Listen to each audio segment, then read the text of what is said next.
مرکز مطبوعات داستانی کل تاجیکستان روز یکم مای سال 2023 با نشر یک اطلاع کوتاه تحت عنوان اوید به حادثه لطکوب جوان پسر در نویه 5 خبر داد که پروکراتور گنرالی جمهوری تاجیکستان نوارهای در بیمارخانه بستری شدن جوانی را که از جانب شخص نامعلوم مورد لطکوب قرار گرفته است مورد سنجش قرار داده.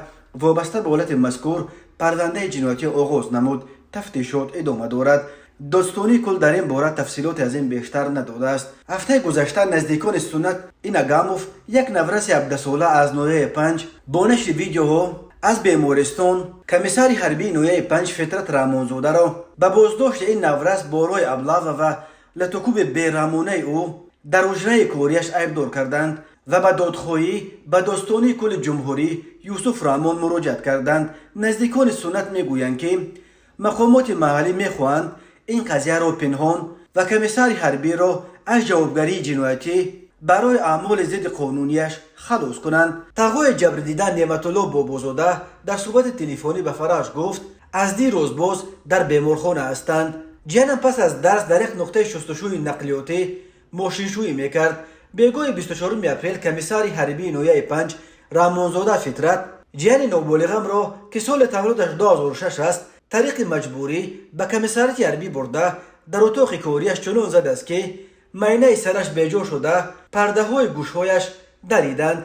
از آن روز تا حال در وزنین خانه قرار دارد. از پروکراتور گرنیزون ولایت بیانات های همه اشتراکداران را گرفتند اما اکسپرتیز سعودی تا حال شناسبازی کرده خلاصه نداده است. خود کمیسر تا حال یگان مرتبه از حالش خبر نگرفته است، گفت بابازاده. سردکتر بیمارخانه مرکزی نویه 5 محمدی سمیف در تماس تلفنی وجود چنین بیمار در بیمارخانه را تصدیق و رد نکرد اما گفت بیمار وزنین ندارند و تنها از نزدیک میتواند صحبت کند. نظر کمیساری حربی نویه 5 رحمانزاده فطرت به شکایت مذکور معلوم نیست. با یک زنگ تلفنی از کمیساریت حربی گفتند که از قضیه بیخبرند و خود کمیسر به دوشنبه رفته است.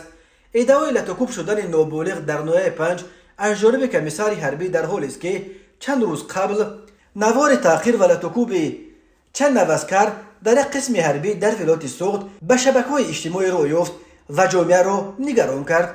مقامات پروکراتور اطلاع دادند که در پی حادثه مذکور 5 سرباز و نوزد لزوریف سردار کمانداتور یکم وارخ قسم نظامی وابسته به نیروهای مرزبانی کمیته دولتی امنیت ملی را بازداشت کردند.